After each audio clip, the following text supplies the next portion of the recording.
चित्रकूट जनपद में घर से काम के लिए निकले युवक को सुबह मंदाकिनी नदी में शव मिलने के मामले में परिजनों ने युवक की हत्या होने का गंभीर आरोप लगाया है और न्याय के लिए पीड़ित परिजन पुलिस अधिकारियों के चक्कर काटने के लिए मजबूर हो गए हैं। मामला शहर कोतवाली क्षेत्र के सिंचाई कॉलोनी का है, जहां रहने वाले निषेध मिश्र उर्फ सोनू मिश्रा बीते 4 अगस्त को घर में लाइट न आने पर वह घर की लाइट ठीक कराने के लिए बाहर गया हुआ था, जिसके बाद वह घर नहीं पहुंचा तो उसके परिजन सुबह खोजबीन शुरू कर दी।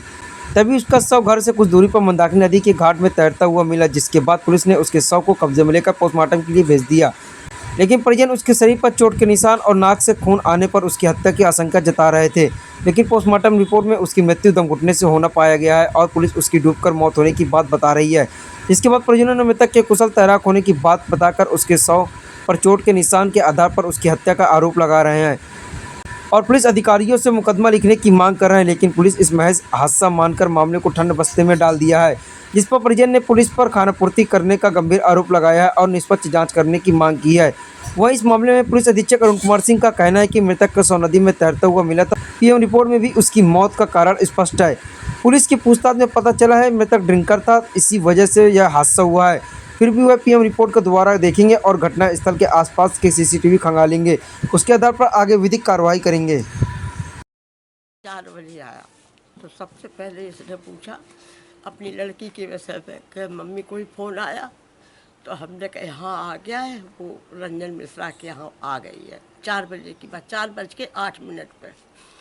तो उसके बाद में ये बोला ठीक है और बस 2-4 कमरों में गया और फिर बस कहने लगा कि ठीक है वहीं बनी रहने दो, कोई बात नहीं, और बस फिर चला आया यहाँ आगे।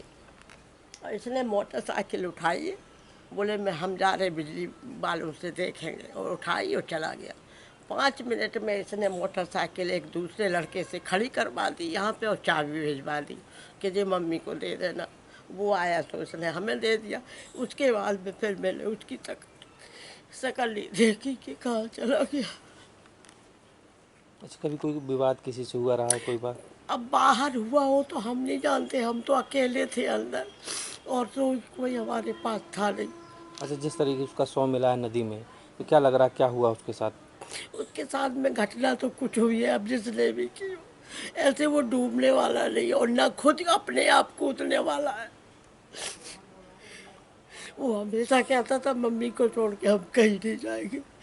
हम कहते भी थे, ये लोग कहते थे तो वहाँ चले, नहीं मैं नहीं जाऊँगा, मैं नहीं जाऊँगा मम्मी को छोड़ के। जिन व्यक्ति के बारे में आप जानना चाहते हैं उसमें घटनाक्रम कुछ इस प्रकार है कि 2 तारीख को श्रावण शिवरात्रि थी, इसके बाद 4 को श्रावण की अमावस्या थी, 5 को श्रावण का सोमवार था। लगातार रामघाट पे स्नान चल रहा था। इसी बीच 5 तारीख को एक शव मंदाकिनी पुल के पास मिला। जानकारी करने पे जब इस व्यक्ति की शिनाख्त हुई तो ये पता चला कि ये रात को अपने घर से गायब थे। पुलिस ने फौती सूचना के आधार पर उनका पंचायतनामा भरा, पोस्टमार्टम कराया और पोस्टमार्टम में मृत्यु का कारण डूबने से पाया गया है। उनके परिवार के लोग भी मुझसे मिले थे और उनका कहना था कि ऐसा हमें प्रतीत होता है कि इन्हें मार के नदी में फेंक दिया गया था। मैंने उन्हें पोस्टमार्टम रिपोर्ट दिखाई थी और उसमें ड्राउनिंग उन्होंने पढ़ा भी था। उनकी इस आशंका पे हम हर पोस्टमार्टम की जांच कर रहे हैं, इस पोस्टमार्टम को और गंभीरता से ले रहे हैं और वो कहाँ कहाँ गए थे, क्या खाए थे, किसके यहाँ उठे बैठे थे, ये सारी जानकारी लगभग हो चुकी है।